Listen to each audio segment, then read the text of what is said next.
Welcome to episode 27 of Last Turn. I'm Bart, and I'm here with Evan, and we have some really amazing stuff to tell you guys about this week. Yeah, I'm feeling pretty good this morning. This is there was good news, and then there's good news. There's amazing news. Like, whoa! Like, Christmas came earlier again. It repeated. Christmas is repeating on us, but in a good way. I mean, in some sense, it's like Christmas came at all. I think because like it kind of came late with respect to Patch's nerf. Patch is still Christmas. He's like the Grinch or something like that. He's like Jim Carrey. I think he's not that different from Jim Carrey. He's certainly a yes man. That he is. Not anymore. Or not. Yeah, no. We'll see. He's not gonna be charging. He's gonna be walking down the lonely road of broken dreams. I mean, that's good for all of us. I think we're all pretty sick of him and don't care so much how he feels. But anyway, of course, we're talking about the balance changes. So they Team 5 has announced like a lot of changes in the past couple weeks. So they announced some changes to the ranked ladder system that will lessen the grind for pretty much everybody, I think. Even sort of lower caliber players who don't make it very high up in the ladder, I think that they're going to see a lot more of their progress preserved. And of course, I'm glad they were thinking about me. yeah, me too. Well, I mean, I'm like a rank 20 only player, right? So this just doesn't affect me at all. I mean, of course, the players who are grinding Legend and grinding up to 5 are going to see a lot less of their progress reset. And they changed a bunch of cards that were extremely prevalent in Hearthstone and definitely could use some changes, which is great. Yeah, I think they changed 5 cards. I think it was 4. Oh, 4? Either way, it was like, I would read 1, I'd be like, wow, that's a huge change to the game. And I'd be like, wait, there's more to the article? Let's scroll down. Like, there's another card that they changed? And then that just happened a couple times. Yeah.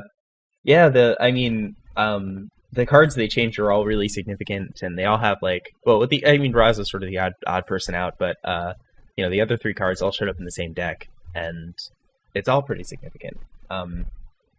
So why don't we start with the rank changes? Yeah, let's get specific. Yes. So the change that they made is that at the end of the season, you are going to lose 4 ranks as opposed to just going back to the top of the ladder like it used to be. Exactly 4 ranks. Like, they technically do currently reward you for your progress by giving you stars, right? Based on how far you got, but I don't actually know how that works out. Like, I honestly, it's usually a surprise to me what rank I'm going to be the next season because of how, like, I don't know what it, like, sometimes it's 3 stars and where are we starting from, and all the stars sort of fly into your face really fast, and then okay, whatever you say. It definitely sort of felt like it didn't make sense, and it was a little random that you're getting a star for a rank. Like, I don't know, it definitely seemed weird, and it definitely sucked that you do almost completely get reset every season. Yeah, that made it really tough to justify grinding for Legend. Like, a lot of players didn't do it unless they were trying to, get on the pro circuit, or they just had some kind of personal goal. This is true. I think there still is a little bit of a problem with that. Like, why bother getting Legendary if I lose it at the end of the month? I think that this definitely helps with that issue. Yeah. Because, now you get to start rank 4. You're not going to need to grind, over a dozen ranks, right? Right. Which can be tedious. Ranks that theoretically, you already have done a bunch of times. So you won't need to go do all that again, which is really nice. And then also, like, why play wild? Like, yeah, that was a problem I had that I think this might help with. Yeah, I'm hoping that was a really good point. You brought that up in our group chat a couple days ago, that, like, because it'll be easier to re-get legend because you're basically just going to be thrown back to rank 4 instead of rank 17 or rank 16. I don't even remember which one it is.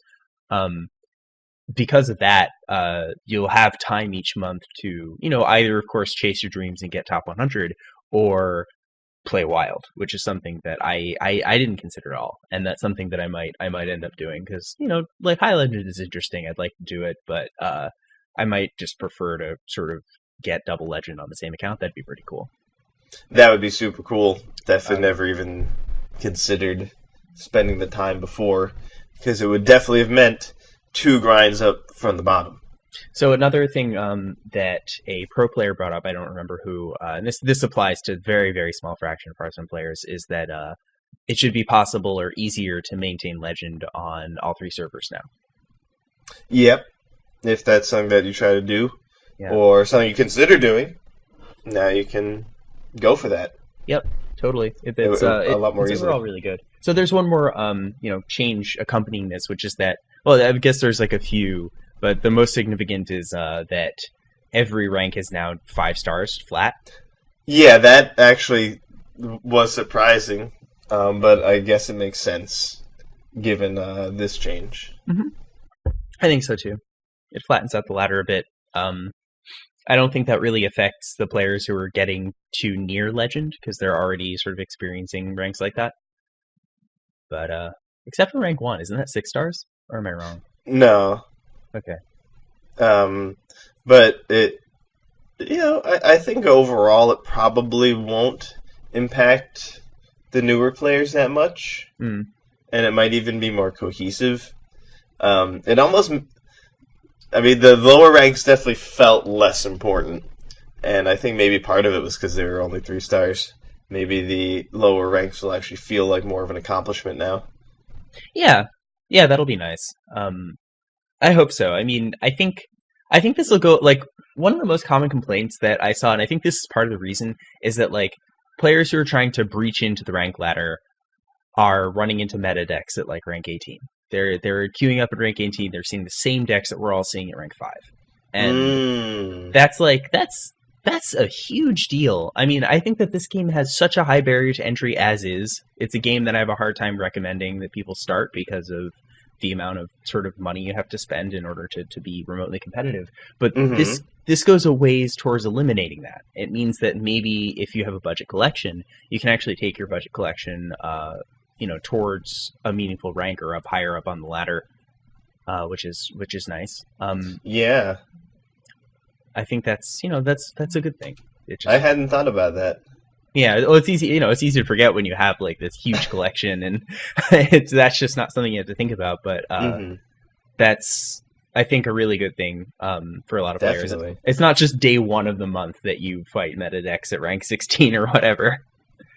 Yeah, everybody in Legendary in 1 and 2 and 3 and 4 and 5 are all getting set back to the same spot. Yeah. So there's like no actual newbie area, all the level 60s are just hanging out around like the big tree and like the elf area, just killing all the new players. Yeah, it always, that was like one. I almost never grinded on the first few days of the month. I avoided the rank ladder because the players were all like extremely good. You're getting the players who are high legend or really anywhere in legend, and they're all getting kicked up to the top of the ladder where you are. So your grind at 16, which like by the 10th of the month you can do like 16 to 10 in a couple hours. But yeah, you could do that taking a dump. Yeah, it's fast and easy. But on the first day of the month, they're tough games. You're playing against the same people who are sort of gating you off from legend. And if you wanted to spend your time at low ranks, like playing a silly deck or a deck that you're not used to, that's just a bad time to do it. Or a good time, if you like just losing a bunch. But it's going to be hard to make progress doing it. Yeah, there's no opportunity to really loosen up. Like, oh, this is rank 16. I'm not going to play against, the same players I was just playing against. Actually, you will. Yeah. If you're just playing in Legendary Ladder on the 31st and now it's the 1st, well, you still wind up playing against the same people. Yeah. Even though it's a completely different rank. Now you'll still play against the same people, but it'll make a little bit more sense. Yeah. And the people at rank 16 won't have to friggin' deal with them. The people at rank 20 won't have to deal with these people. They won't have to deal with us either. Yeah. I think that'll be a good thing. So one interesting thing is, this in along the same line, the people who get to 5 every month for the Golden Epic, they shouldn't encounter the people who get to Legendary every month, because those people are getting reset to 4, and the people at rank 5 are getting reset to 9. That's cute. Yeah, so I didn't consider that, but that could really change what the ladder looks like. I mean, if you follow websites like Vicious Syndicate, or you're sort of have a premium HS Replay account or something like that, you might be more acutely aware of the differences between ranks 5+ and ranks 5 to 1. 5 to 1 tends to be really different. Just this is my subjective experience. It tends to be you fight a lot more streamlined decks, a lot more decks that are looking for free wins in between 5 to 1. You're not really encountering anybody's spicy brews once you get to rank 4. At 5, rank 4, people do that, but yeah, because of the floor. Yeah, because of the floor, right? And I mean, on VS, you see like a different spread of matchup win rates. There's really quite a stark difference between 5 to 1 and anything higher than that. So this might exacerbate that difference. We might see vastly different metagames. That's very true. It could be even more sort of sectionalized. Yeah, because ranks 5 to 1 now will be relegated to like legend players, to players who sort of get legend or are. I mean, it kind of already was people who are pushing for it, but like you're encountering those people all over the ladder, and now you just won't encounter them before rank 5. Which is really interesting. Yeah, there's going to be this sort of 9 to 5 section, and then this 4 to 1 section, and then there's going to be in everyone else. Yeah. But the fact that they're not mixing in such an obnoxious way is definitely going to be really nice. It'll be more appealing. Like, I want to, like you said, play day 1 of the month at my low rank. It won't be horrible anymore. You won't be as likely to face these obnoxious high-tier decks.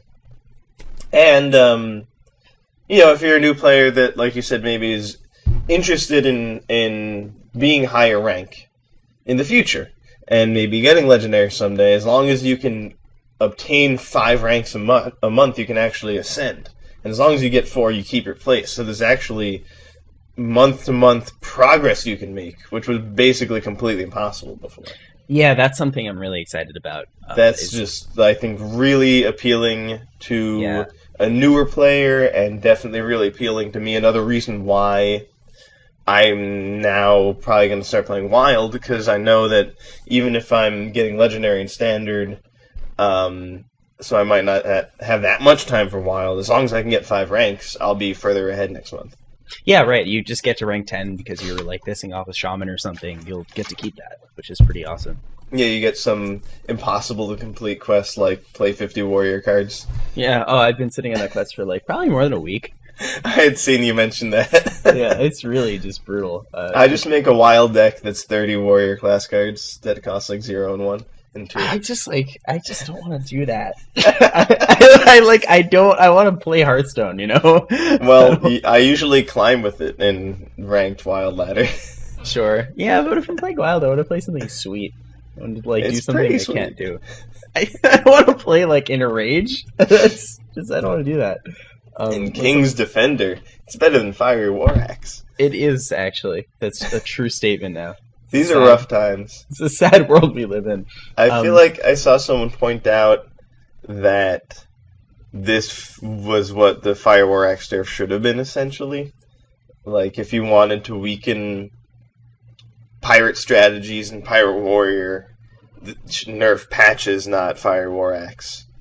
Yeah, I kind of feel the same way, because Fire War Axe was like every single warrior deck, even the ones that were non-problematic, like really leaned on that card. Yeah, the control deck is now just like obliterated. Having that card at 2. Yeah, it's also kind of rough because Warrior got like a couple expansions of class cards that are just like not with their historical sort of class identity. Like they don't work with the control decks at all, and like they don't work with the types of minion decks that work now. Like when you're playing a minion based strategy, you really kind of don't want to be damaging your own dudes, and they just got a bunch of cards that are like kind of synergizing with that, but their effects aren't all that strong. I don't know. Yeah, some of the Knights of the Frozen Throne stuff is weird. There's the 4/3, gives you armor. Yeah. And then they got like a 3-mana 4/4 that attacks a random minion. Like they're just getting these chunky blokes. Yep. Weird. Cost 3 mana. Got enough. Yep. I mean, they still made, like, in Frozen Throne World, they made it off better than Shaman, but I think everybody did. Yeah. The 3 Shaman cards basically shouldn't exist. I can't even remember what the legendary is called, but that's just... Marabi. No. Yeah. It is Marabi. Yeah, he's the one. More like Boo Robbie. Yeah, really. Is Correct. You sure got him. Is Marabi? I think it's Marabi. I don't know. I need to know. Yeah, no, that sounds right to me. It is Marabi. That's looked it up. Has Moo in it. Then there's another one that like has Kellis's effect on ETB. It's like a 6-mana 4/4 with like something like Kellis's effect, just no condition. But I don't. The Mist Caller. That's the one. Yeah, there we go. Yeah, Shaman doesn't always nail it with the legendaries. Nope. So I think now's a good time to sort of move along to the nerfs. Yes. This is far and away the most exciting set of changes. It's like, yeah, it's really a lot of stuff that I kind of exactly wanted the last time they did a nerf. Right. And I still wanted them. So it's kind of amazing that they're doing it, honestly. Because some of it is like, wow, this has been a problem for a really long time. And you're doing it now? Like, it took you, like, almost like, why even bother? Yeah, especially because, like, Patches is rotating. Yeah, and Raza as well. Yeah. 2 huge cards that have been really significant for really competitive decks that are rotating out are now getting nerfed. But I actually did read the notes, and they do say that they had concerns about Wild. So it's kind of nice that they're thinking about Wild, and they're like, well, we could fix Wild later and just let Standard suck longer. Right. Or we can do something about it. And it's really great that they were like, you know what, let's do something about it. Let's do the right thing. Yeah, I truly don't know much about Wild at all. I'm hoping to change that with these rank changes, but it's hard to actually find any signal in the discussion because I think there's a lot of people who are trying to be contrarian. You know, when people bring up Patches and Raza and how they don't want, you know, these cards are going to keep ruining Wild, and like nerfing them to help out Standard for a short period of time is still going to be helpful for that reason. And then there's other people who are like, oh, you know, you don't know the Wild metagame. These cards aren't that much of a problem. So I really have no idea whether or not they're oppressive there. But you know, I can't imagine that Razaka's Priest wasn't strong in Wild, because it had Reno Jackson in addition to like all of the cards it has in Standard, plus, you know, just other good stuff like Light Bomb and other, you know, Entomb maybe. So, or Excavated Evil. And yeah, I mean, it was. I'm fairly sure it's nasty and Wild. Yeah.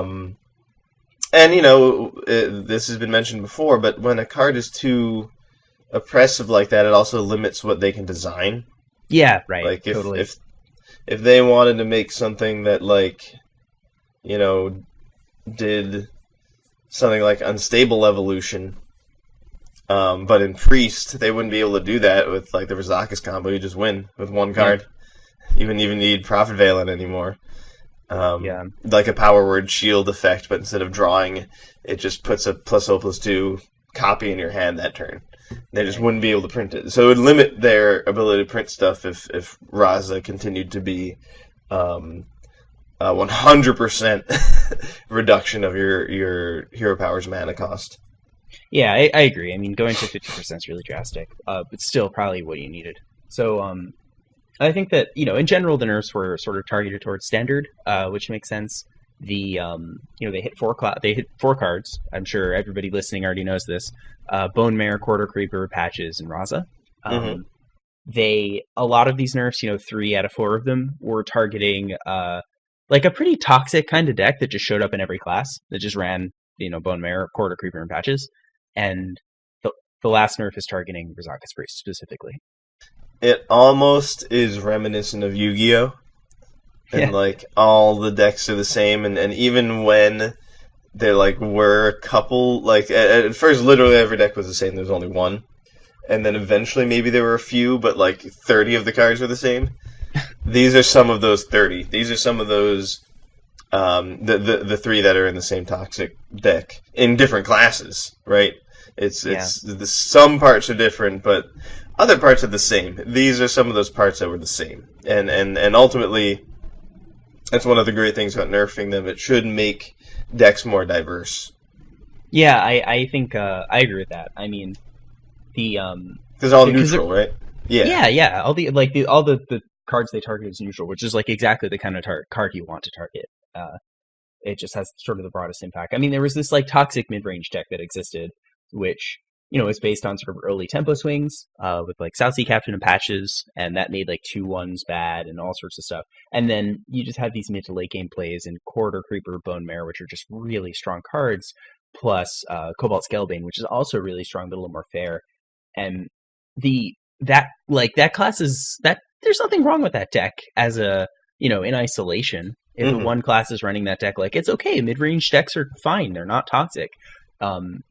But everyone was running these cards, and everyone was running this kind of mid-range deck. And the best deck was just the ones that, like, in addition to running all these core neutral mid-range cards, who had the best class cards that jived with them. Yeah, which I guess was usually Rogue. So it was like Rogue and Warlock, yeah. Warlock just had the hero power, but Rogue, Rogue has Vilespine. And the hero power. Yes, and the hero power. and they're all minions, so the Keleseth Shadow Step combo is particularly handy. Yeah. And when everyone's playing this deck, the Rogue hero power gets better, and backstab gets better. Totally. But like Mage was playing these, Priest was playing these, Bone Mare, Corridor Creeper patches. I mean, it is like almost alarmingly obvious that there's something wrong. Yeah, I mean, it was pretty clear. Creeper was just in like every class. In most matchups you were playing, you were going to face down a Creeper, with the exception of very few. So let's get on to some of the changes here. Okay. I think we can start with Bone Mare. It's sort of at the top of the article. It's also, in my opinion, the sort of the least of the changes. Bone Mare, it's used to be 7 mana, 5/5 battle card, give a friendly minion plus Learn Taunt. It is now an 8 mana card. No longer costs 7, it costs 8. Or is going to. Yes. This patch, I think they don't actually give dates for anything because they're like that. Right. But they did not. They said early February, so could even be 2 days from now, technically. Yeah, we'll see. Probably, I would love early next week. That would be nice. That would be great because then you could just start jamming right away. It wouldn't make sense for them to wait long into the next season, but I feel like they probably wouldn't do it on the very first day, but probably one of the first few. Yeah, we'll see. So yeah, Bone Mare I think was the smallest of these changes. It's I think the card's still pretty close to playable at 8 mana. Yeah. But it's not clear, actually. I mean, think of Call of the Wild. That card went from seeing widespread play to being unplayed when its cost increased by 1. Yeah, it was devastating everybody, and then it's gone. Just like that. And I mean, there's a big difference going from 8 to 9, a little bigger than 7 to 8, because 7 to 8 you can still hero power, and 8 to 9 you can't. But also, I mean, there's other factors that make Bone Mare a little weaker now too, because Bone Mare at 7 meant that on 10 mana you could play a 3-drop and Bone Mare in the same turn, which means like, you can put down something that's like pretty big and taunting, which is really good. Now you can't do that. You have to play like a 2-drop and Bone Mare, and actually a lot of decks that are running Bone Mare are running Keleseth, so you might not even have a 2-drop to play. So you might even just be limited to playing a 1-drop and Bone Mare. Yeah, that's disappointing. Plus, like, you kind of have a play that's like Call of the Wild. It's 1 mana charge minion Bone Mare. Right. And that costs 8, but now it's going to cost 9. So it's like the exact same story. Yeah, totally. So it's like this cost reduction is pretty significant if you think about the kinds of plays that are available now. Um, hmm but it's still probably good enough. I mean, in Arena, I think you'd still pick the card really highly. Yeah, it's probably retained the most playability of all the decks cards that got nerfed. Yeah, I agree. Um, but certainly some decks that you might have considered it in like Mage, you ultimately were like, I can do something better with 7 mana. Um, Other decks might now be like, I can do something better with 8 mana. Yeah, Maybe not all of them, but there is competition in other classes. yeah. I mean, this opens up. This makes 5 drops a little more appealing, also because you can 5 drop hero power, and that's a 7 mana play. And like, if you have a seven, then again, like 7 and 8 mana cards are kind of they occupy like the same slot in your deck, so it's hard to give like a nuanced analysis in that sense. That's why it still will probably stick around in certain decks that are just trying to get a swing. Like Yeah, I think like Zulak will still be pretty into Bone Mare, for example. yeah, probably happy to play it. It depends, I guess, on the direction the deck takes, though. It might, if it goes in like away from the Kelesith mid range and towards like a demon lock strategy, there might just be something better. Like they might even just prefer to play Abyssal Enforcer, honestly. Yeah, Crystal Weaver and Abyssal Enforcer and the spells that buff might just make way more sense than playing Bone Mare. Yeah, yeah, it's unclear though. It depends. It depends on how the deck looks because Abyssal Enforcer is obviously not super ideal in the minion based deck. But But this is probably the saddest of the nerfs. Also, like all the other ones, like I'm like, yeah, take that, and this one I'm like, oh, I like that comment. I remember, doing an episode and talking about being excited about it. right, When Knights of the Frozen Throne was just an idea in the future and it had been spoiled. I was like, this looks like a good 7 mana card. That doesn't happen that often. Look at this thing. And now it's like he's getting put down. But it's more like an amputation. He'll yeah, still be around. It's just not going to walk the same. right. It won't walk the same walk, but it's still going to be there. It's gonna be talking the same talk. It might. Yeah, I don't know. I mean, its playability is probably going to go down. It might have just gone down because of the other cards, but still, we'll see. Time will tell. Yeah, I guess relatively an 8 mana card is going to be safer now that cards like Patches are weaker. So maybe Yeah. it could work out a little bit. Though Patches went really well with Bone Mare when it had change. Yeah. Yeah, that was So Bone Mirror was almost insurance against drawing your patches because like you could just later on turn it into a 5/5 charge, and those are good. I think maybe the mid range decks that relied less heavily on Patches are the ones that are going to keep using Bone Mare, like maybe Dragon Priest and Zulak. Yeah, I could see Dragon Priest doing it, especially because they have like a couple low cost dorks like Northshire and Netherspite Historian, and those just go really well with Bone Mirror. But That is so. we'll see. So the next up is the most drastic nerf, which is Corridor Creeper. Yeah, this one's crazy. This is insane. So Corridor Creeper was a 0 mana 5/5, a 7 mana 5/5 that costs 1 less whenever a minion dies while it's in your hand. Now it is a 7 mana 2/5, 3 points of power. That is, I mean, that's multiple amputations. So it's I want to comment on that real quick because um in one of the like I don't see it touted all that often, but when talking about making changes to card games, like it's pretty difficult to do that in a sort of, lateral way without completely changing how a card functions. It's very hard to make balance changes to cards. Why? These numbers are really small. You're not playing with WoW where your attack does like 420 damage, so you could just make it do like 418 damage and reduce the DPS by like a small fraction and just make that up somewhere else. When you change a card's cost by 1, it's going from like 3 to 4. That is a 33% increase in its cost. Yeah, And everything's very impactful. they're all huge. They're all huge changes because these numbers are tiny. So like something like Bone Mare going from 7 to 8, even though that's even fractionally that's a small change. 1/7 is still like somewhat small. It's still going to be like a pretty substantial change on the effect of the card, even though you're changing a number by 1. Fractionally it's still small, but also big. In the case of Corridor Creeper, like they didn't just change it by 1. They didn't just make it a 4/5. They didn't even change it by 2. It's not even a 3/5. They took off 3 whole points of power. This card was so overtuned. Like, that tells you how ridiculous this card was, that in their balance change, they're like, let's not change a number by 1. Let's not even change it by 2. Let's, like, change it by 3. This huge amount. I mean, did they start, like, let's make it a 1/1?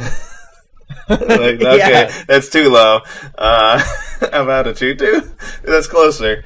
And, like, this is a little bit bigger than the 2/2. Yeah, I mean, I was thinking about it, and, like, if this was if they just changed the power by 1, if they just made this a 4/5 or a 5/4, like, happily play it. I'll play it in every deck. It'd still be excellent. Like 4/5. Sorry, Priest. This thing's surviving now. Yeah, right. Is that like a buff? Yeah. That's not the right way to go. Even 3/5. You know, that tangos with like most 3-drops. That hits. Even some 4-drops, you know, things like Spellbreaker, it trades favorably with. So yeah, 0 mana 3/5 is still really good. Yeah, and even like a 4 mana 3/5 is okay. You're okay playing that if it means that sometimes you get to play like a 3 mana or 2 mana 3/5. Mm-hmm. So that's even that's like a little too much. And then you get to 2/5, and now you're in the territory where like, okay, I might not put this card in my deck anymore. Yeah, it's almost mostly defensive. Yeah. So, you know, some decks will want it, and it's a beast. So, if Token Druid does anything, which really the patches change probably hurts just that deck more than the Corridor Creeper change does, then it might still use this. And Hunter, there we go. That's the other. They care about beasts. Hunter might use this card still. Yeah, definitely. They got like Alley Cat. They already have. They have other ways to do, you know, patches without patches. Right. Summon a bunch of minions for free without paying for them. Yeah, that is Unleash the Hounds. Hunter sort of benefits a lot from all these changes, honestly, except for this one, I guess. But yeah, I think I don't know. I think a 2/5 is probably a little too weak. So it's clear that you know, still going back to retrospective for a moment. It's clear that 5/5 was too strong. I mean, this card was a good deal, like, you know, even after 3 minions died, and because patches was around, that happened on like the first 2 turns. So this is like, you know, as a 4 mana 5/5, you're just way too happy. And then later on, it could be 0 or 1. That's crazy. Like, this card was showing up in 43% of decks just a few weeks ago. We tweeted about that. Yeah, it's not, you know, that was really stupid. Ray and I made a whole video about it, you know, saying right away, like, this card's stupid, you're going to see it in every deck. And he was right. He nailed it. On-point prediction. Completely nailed it. And, yeah, so, I mean, this change is totally warranted. But, yeah, kind of like what you were saying, it's like a 2/5 now with a relevant creature type, but so it's more defensive, but I feel like it's too weak. Yeah, I think for most decks, but it, like, when you have Crackling Razor Maws and Houndmasters, and something like Unleash the Hounds is a unique way to make a lot of minions die suddenly. Yeah. It could still be worth using. Yeah, that's true. I mean, if you have a way to sort of flood the board then empty it, that would be the kind of deck that would want to run it. But I feel like the setup, what you get for that setup is like not really a lot. I mean, getting 7 points worth of stats on the board for free is really good, but it's sort of like insurance versus a board wipe. On the other hand, there's like Carrion Grub is a 3 mana 2/5. Like, you could just pay 3 mana every time rather than needing to do all this work. Yeah, and that card just didn't see a whole lot of play. 2/5 stat spread is like, it's not really that good, you know? It's like, Carrion Grub is really great with Houndmaster, but that's about it. Right. Yeah. And it's just too slow. But yeah, this is about Corridor Creeper.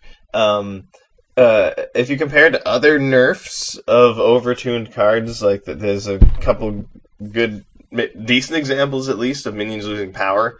But it's like not as like Leper Gnome became a 1/1. Small Time Buccaneer went from a 2/1 to a 1/1. Abusive Sergeant to a 1/1. What's that? It went from a 1/2 to a 1/1. Oh, 1/2. Okay, so that's a bad example. Yeah. But Abusive Sergeant, I have at least 2. Yes. Went from a 2/1 to a 1/1. So these guys lost power, but it was only 1. for one thing. And then if you were like, well, let's look at it percentage-wise, actually, this is still a bigger change, the Corridor Creeper change. He lost 60% of his power. Yeah, that's true. Abusive Sergeant and Lepronome only lost 50%. Yeah. Yeah, fractionally, it's a much larger change. And Abusive Sergeant and Lepronome both cost more. Yeah, I mean, so it's sort of a meme, but like, if we get out of in Christmas Land, this card's always free, or actually in a lot of games, it's not even in Christmas Land. You don't have to go that far. In a lot of games, this is free, but I don't know. I was usually like playing the 3-mana 5/5 was often the best play I had available to me. I did that all the time, yeah. Yeah, same here. So I often paid mana for this. So, if it has to sit around in my hand now for longer, and what I get is weaker, I don't know if I want to play it, because now you're not. You might pay 3 mana and be okay with it. You're probably not going to pay 4 mana. You probably have a better set of plays available to you than getting a 2/5 for 4 mana. So that means that you have to wait another turn to play this, and a 2/5 is like a fair set of stats. It's kind of not the biggest minion around, whereas a 5/5 used to be pretty close. So if you have to wait longer to play this thing, its stat spread's gonna get worse, just because it's gonna tango sort of not as well. Yeah, this card basically is just dead. I think it's toast, yeah. Because all of its impact just were its stats. It doesn't do anything. Like it's just gonna make room for more Cobalt Scalebanes and other minions that do stuff that you have to pay for, rather than getting something that's like pretty mediocre for free. That doesn't really cut it. Like Happy Ghoul isn't in any decks. Yeah, but good riddance. Like, you shouldn't get 5/5s for free. Yeah.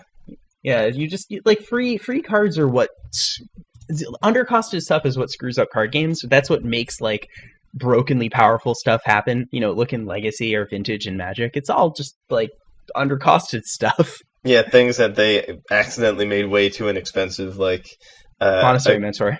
What's that? Like Monastery Mentor. Monastery Mentor. This card's like we were talking about how much changing a number by 1 will impact it, and this card's like Tarmogoyf that if you added 1, still be like, well, all right, that's fine. I'll pay 3 for 6/7. Yeah, exactly. Yeah, so they it's just filled with cards that were like, just a little bit overtuned, and this is this is good riddance. This guy should not have been around. I mean, it was a sleeper. Like, nobody saw it coming. To its own credit, it has this interesting history where in the polling, like in all the all the set reviews, like nobody really said anything about it, including us. Mm-hmm. And in the in polling of the public, on what people thought of each card, it scored really low. But it turned out to be like the best card. It was creeping. It was creeping down the corridor. We just couldn't see it. It was creeping. It was a corridor creeper, dude. It wasn't like a corridor, loud maker. Corridor loud maker. So no, that would be a card. Yeah, I agree. I'm glad this nonsense is gone, and we got 2 slots in a lot of our decks back. Yeah, that's great. I'm happy. 43% of them, in fact. Yeah, seriously. So next up is patches. Oh my, definitely the best news all year. Yeah, I know. I've been waiting for this for so long. So many other people have too. So Patches the Pirate no longer has charge. It's I mean, it's not the worst. It's not completely dead. No, it's still like an okay card. You still get a free 1/1. If I was playing Pirate Warrior, I would still play this card. It ultimately gets to serve a big purpose in Pirate Warrior, which used to be a terrible deck, by the way. It used to be like, oh, you're playing Pirate Warrior, free win. For a good deal of Hearthstone's history, that was the case. And that's because most of Hearthstone's history didn't have patches. In case you were wondering why is that, Evan? Patches wasn't around. And the thing that they really want is to just have a pirate there, because that's how Bloodsail Cultist will activate. Yes, totally. And South Sea Captain is ultimately one of the really great cards. It's even a little bit more special in its effect now that Murloc Warleader doesn't give health anymore. It's a lord that gives health, which is really valuable. You can basically have your pirates kill other minions and survive when they wouldn't have. Right. And even if your captain dies, you still get that value. And I think that's one of the ways that Pirate Warrior is good, is it will just outvalue another deck. And so just having a body there is something that's uniquely important. Patches can still do that, but a lot of the degenerateness is gone. The fact that it could just be a removal spell in any class, and therefore it was a removal spell in every class mandatorily, because now you have to kill their patches. That being over is great news. I'm so happy about it. I mean, it's I think that the fact that patches doesn't have charge is really huge. And 2-1s were hard to play. Yeah, they had to have battle cries, and the battle cries had to be good. Acros Veteran was sort of on the edge of playability, and I think that in an older metagame, that card would have been insane. In the young days of Hearthstone, people might have played that over Abusive Sergeant. They probably just would play 2 copies of both. Yeah, well, yes, right, that's probably true. But still, you would have been happy with it. Oh yeah, very happy. So but that's a card that saw really fringe play, and I thought it was a really good one. When it came out, I was reading sort of in the set review. I definitely thought it was at least okay. Yeah. But I think that 2-1s were just so disproportionately worse than they've ever been, because everyone had this 1/1 charge in their deck that came out on the first 2 turns, and that just killed your 2/1. That took away a card. It took away your whole turn. And they paid nothing for it. And you just can't afford that in Hearthstone. Yeah, getting a 1-mana 2/1 to work is already a little tough, because for the most part it's only going to work in a very aggressive strategy. Yeah. Because you're getting potentially very little value out of it. But even the aggressive strategies were just not getting anywhere.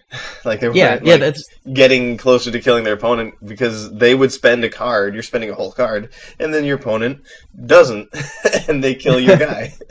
Yeah, because I agree. I mean, you're not going to see a control deck running. Well, so Cobalt Librarian, but that's basically 1-mana hero power. That's different. That's special. Yeah. So I think. Yeah, you're right. I mean, you're not going to see control deck running a 2/1 for its stats or for some board-related battle cry very often. But you weren't even seeing aggro decks play these cards. Everyone was just playing Fireflies instead. Because Fireflies really good against patches. Yeah, exactly. I think that this card had a huge warping effect. And the fact that it doesn't have charge anymore means it's going to be a lot less widespread. People aren't going to be going so far out of their way to put it in the deck. And if patches is less widespread, that will have a resounding impact on the way that the first few turns look in Hearthstone, on the kinds of cards that are played that cost 1 and 2 mana, and really just on the pace of the game in general, and the sort of the frequency of minion-based strategies. Exactly. These 2/1s and even 3/2s that were getting hit by Southsea Captain with patches getting a 2/2. They're going to stick around. They're going to do something. They're going to actually, matter, which is pretty exciting. I'm really excited about that. I do think that this nerf is really great. That they really did pinch and snip the part that needed snipping, while preserving the cool part about the card, which is really cool. I would have honestly given up the cool part because of how obnoxious the overpoweredness was. But it's really cool they were able to keep the flavor and flying out of your deck, but still stop it from being obnoxiously powerful. I do think the charge was the fact that it would just immediately get you that value is what made it so ubiquitous. Pretty much all the decks that were using Southsea Captain as their only pirate are just not going to use patches and Southsea Captain anymore. All those decks will not do this anymore. I guess, though, if there's rogue decks, they'll still, because of Swashbuckler and how effective the 2/1 Southsea deckhand can be in those decks, they still might consider it. So, he still might be around, but all those priest decks and mage decks that shouldn't have been using it or it felt inappropriate and it was unfair and won't be in there anymore. And speaking of Mage, a great card, or at least the card I really like, that sort of was still getting to how it was proving how good it is by being playable. Cabal Lackey, that's going to be even better now. Oh yeah, totally, because the body's gonna be relevant. I mean, Cabal Lackey was a lot of the time, like, the play pattern just felt like a way to sort of get your Medusa LA on turn 3, or like to play a card out of your hand when you have an Alaneth out. Yeah, thin your hand. Yeah, but now it's not just like a card that you're trying to throw away. It's a card that might actually do something, and that's awesome. Yeah, Mage is one of the classes that really dodged impact. Not that it wouldn't play Corridor Creeper and Patches. Right.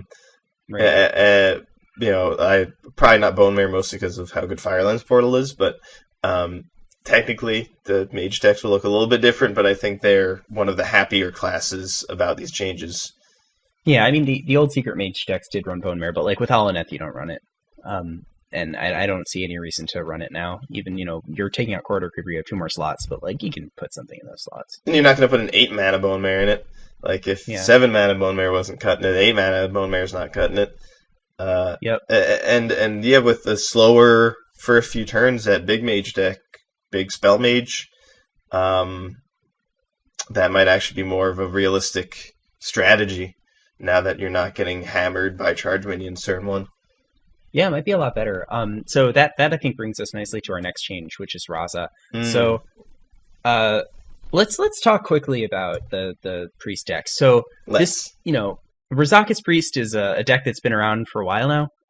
Since the Death Knights came out, it's been real strong. It sort of had a little bit of time out of the spotlight in the beginning of Frozen Throne because Jade Druid, but ever since the Innervate nerf, Razakis Priest has been everywhere. It's been a huge staple in the metagame. It's been either the strongest deck or one of the strongest decks, kind of depending on who you talk to, really, or what statistics you care about the most, be it ladder statistics or frequency of appearing in people's lineups and like pro scenes and stuff. Showed up in everyone's lineup.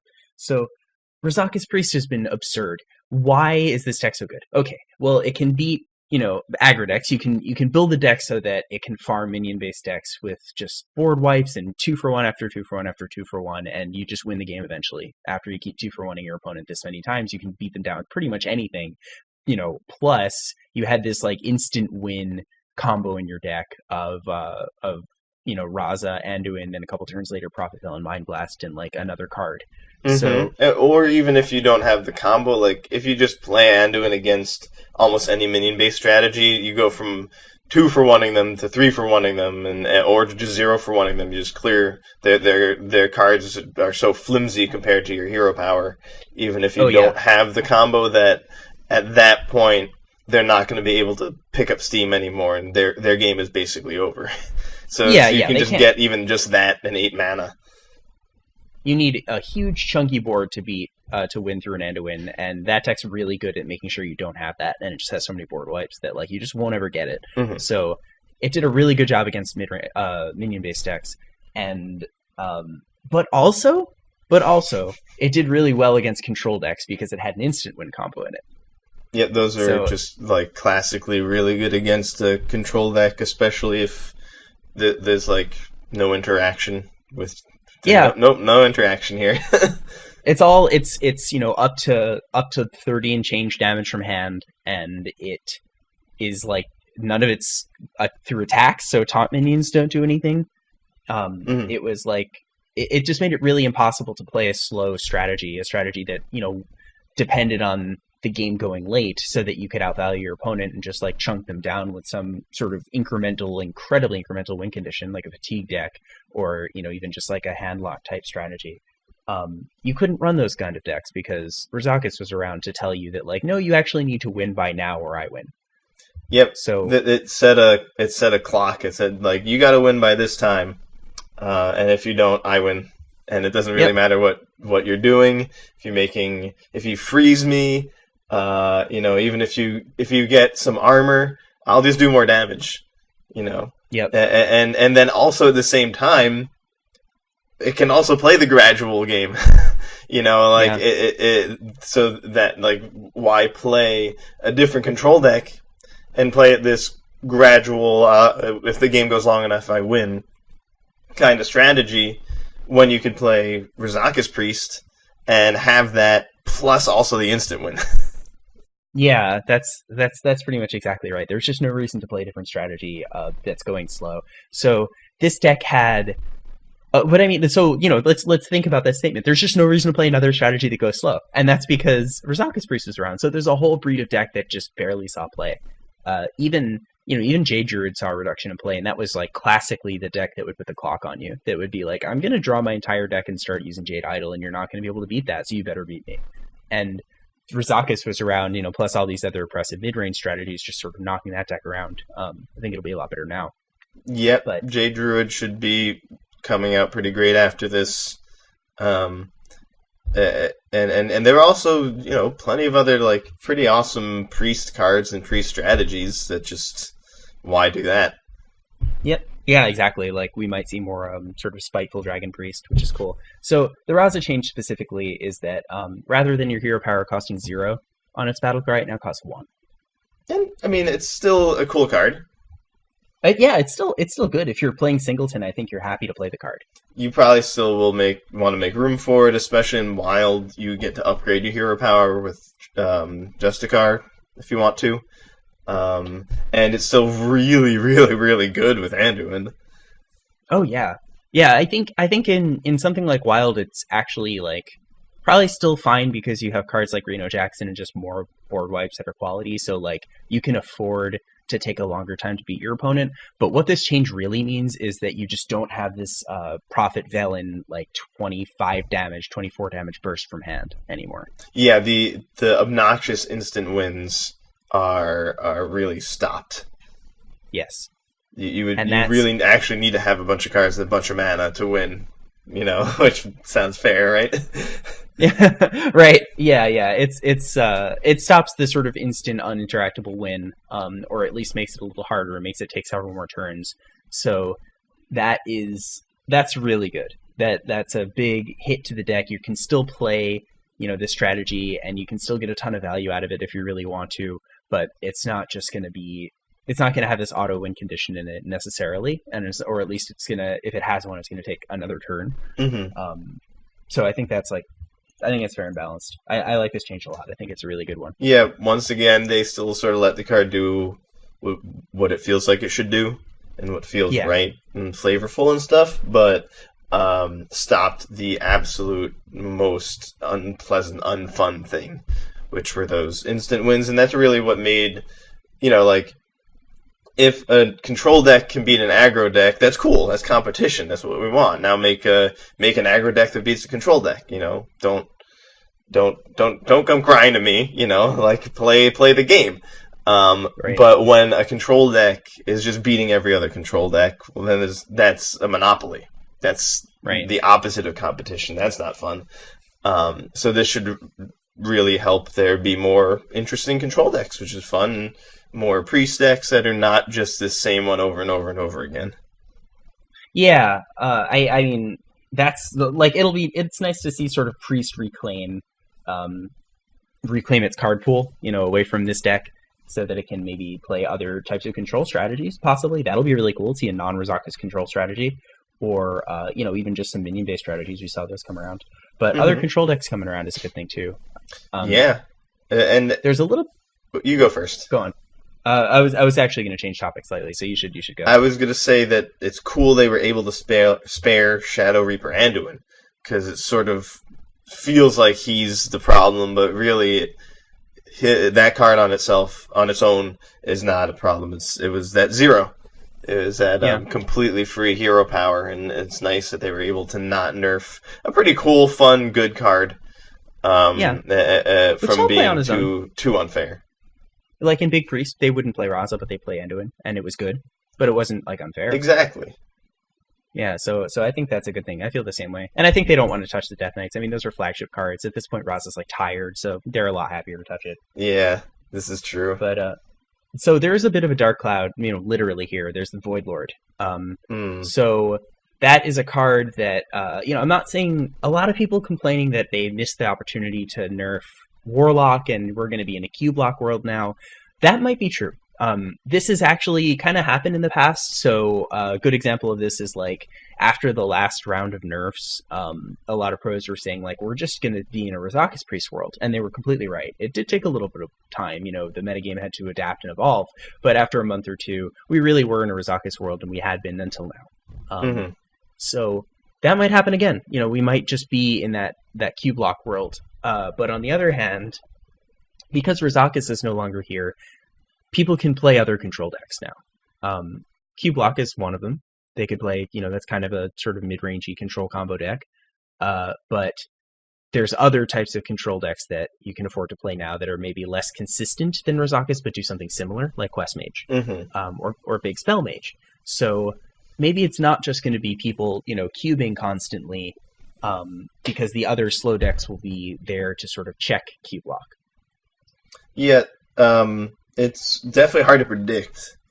Yes. The Q-block deck is insanely good. But I think that you're sort of highlighting something that might be getting ignored. Part of the reason Q-block is showing up so much is because it's really the only other control deck that stands a chance against a Razakis deck.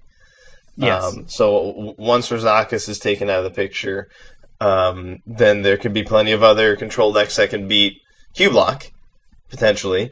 Like, I don't know what Shaman would do in the control area, but Hex and Devolve are certainly going to be really good cards against them. Polymorph is awesome against them. If you want to make a deck that isn't Singleton and Priest, you can use 2 Psychic Screams. So I think there are plenty of ways to beat a Q-block deck. It's just, that's not what you had to do. You had to beat a Razakis deck. Yeah. Yeah, maybe, I think that if Q-block gets more prevalent, Spellbreaker is a good card. And it just needs a shell, really. But, like, a bunch of slots just freed up in a ton of mid-range decks. So, like, if those decks are good enough, if Zulok is still good enough, which it probably is, then you can just run Spellbreakers, which could help you get through things like Void Lords and Possessed Lackeys. And, that'll be, or Cube, Cubes even. Maybe people will play Miracle Rogue now, because Sap, I'll tell you what, Sap owns Void Lord, and Sap owns Carnivorous Cube. Yeah, so, I was actually about to mention that. There's a couple ways that have just been getting ignored. Because also partly because you have to deal with a 1/1 charge every friggin' game. So that is also occupying your time and limiting what you can do. So, while you're, you got, your arm fully extended, holding Patches back, and he's, charging at you, and then by the time you deal with him, Anduin shows up and kills you. And so now you're getting freed up on both sides. Yeah, I feel the same way. That's the dance that decks had to play, the dance that decks had to do now, previous to this set of changes that they, I guess, currently do, is a tough one. They have to survive the Patches onslaught, and then they have to beat you before Raza beats you. So this is, the fact that these cards are being freed up on sort of, both the early and the late end means that a lot more decks that are just not viable right now, but good in the abstract, whatever that means, in sort of at the absolute sense, the decks are doing something strong and they're doing something sort of fair. Those decks might be playable. So that's all I'm saying is I caution against this perspective that a metagame is a rank list of decks, and the decks are sort of, the best decks are more prevalent and the worst decks are less prevalent, and when you remove one deck, everybody sort of shifts up in the rank list. It's not like that. The decks are on their places in the relative tier. If you really need to use a tier list, and you make one based on win rate or something, the decks occupy different slots in that tier list because of the existence of other decks. So removing a deck from the picture doesn't just shift everyone up to take its place. It changes the ordering entirely. And it also means that, there's going to be new decks. Yeah, there are going to be strategies that we've never seen before, like Control Priest that doesn't involve Razakis. And one thing that I thought of when you mentioned, strong but fair is, Paladin that isn't Murlocs. Yeah. some sort of control paladin, mid-range paladin. That was actually really strong for a bit there. At some point, I remember playing Stonehill Defenders and Tarim and Ragnaros, and it was a good time. And that has not seemed like even remotely a good idea. That has just seemed like a terrible idea for months. Yeah. Stonehill Defender? Yeah, you just don't want to play that card in Paladin. You're not doing anything strong enough. You might do a pretty great job stopping patches and stuff, but you just lose to Razakis every single time. Now maybe you can, or maybe you could. Maybe the Uther combo deck's actually going to be relatively good. Let's not. You can't keep a straight face through that one. I know. Yeah, I mean, let's stay on the ground here. But it's possible. That's definitely the nerf drops, and I'm playing Uther. Yeah, you're gonna live the dream of Call to Arms for Doomsayer. It's gonna be great. Throw some runic eggs in there. Oh my god, that's so funny. Yeah, some loot hoarders. That's gonna be nasty. It'll be a good time, and I might need to craft Linessa for the cantrip potion also. I played that card. I recently got the 2-mana 1/2 Murloc that when it dies, all the cards you cast on it you return to your hand. I got that and the potion in Arena, and I got to use them together, and it felt underpowered for the amount of mana I paid, but it felt really good. Yeah, that guy can be spicy with the right stuff, like Spikered Steed. Yep. That feels like you're getting way more than you should. Yeah, but I mean that's a card that's a little better now. So there's no more Psychic Scream going around. So maybe Steed will just be good again. Yeah, overall there should be definitely be less of that. Yeah, and I think the Aggro Paladin deck gets a little better if people are playing less Tempo Rogue, and I think Tempo Rogue got hit probably the hardest of the decks. Just that leaned on so many of the cards that got nerfed in such a huge way. Yeah, the Tempo Rogue deck was all about Regeki and Mirror Force and Gemini Elves. That's really that's all it was. And this is those just got nerfed, all three of them. Yeah, it's still probably going to be good, but maybe not good enough. Blizzard just found the proper translations of these cards. that was a Yu-Gi-Oh patch. With Bazu the Soul Eater, yeah, right. Because the people at our LGS when we were 12 were mistranslating this card. I'm not going to go through the rest of the story. Anyway, it was overpowered in the way it was being mistranslated because of the words that were written on the card were not how the card worked, and it took the Game Boy Advance game coming out with the actual proper ruling before people realized they were making a mistake. Yeah, it was because the card was originally printed in Japanese, and then whoever works for Yu-Gi-Oh! Konami. Yeah, thanks, Konami. Made it into English. They the English words were different than what the Japanese words meant. But so eventually the truth was found, and that was a Yu-Gi-Oh! Patch. Ancient. Games of service. Yeah, so anyway, I think that we're pretty close to wrapping up here. This is awesome. I'm really excited. Yeah, these changes definitely can't get here soon enough, but in the meantime, I will definitely play as much Razakis as I possibly can.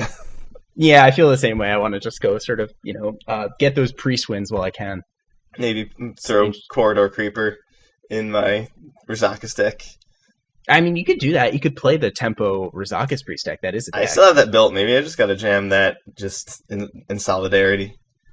Yeah, I mean, that's how you play all of these cards. That's how you put all of them in your deck, and then if you're playing the most broken cards, you win. That deck actually has all of these. You're right.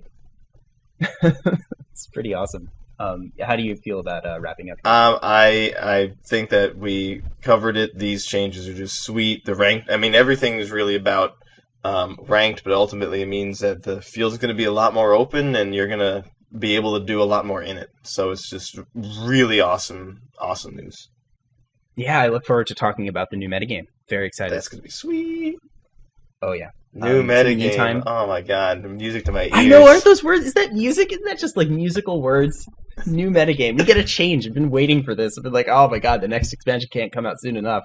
But we don't need it. We get a little bit of reprieve between now and then.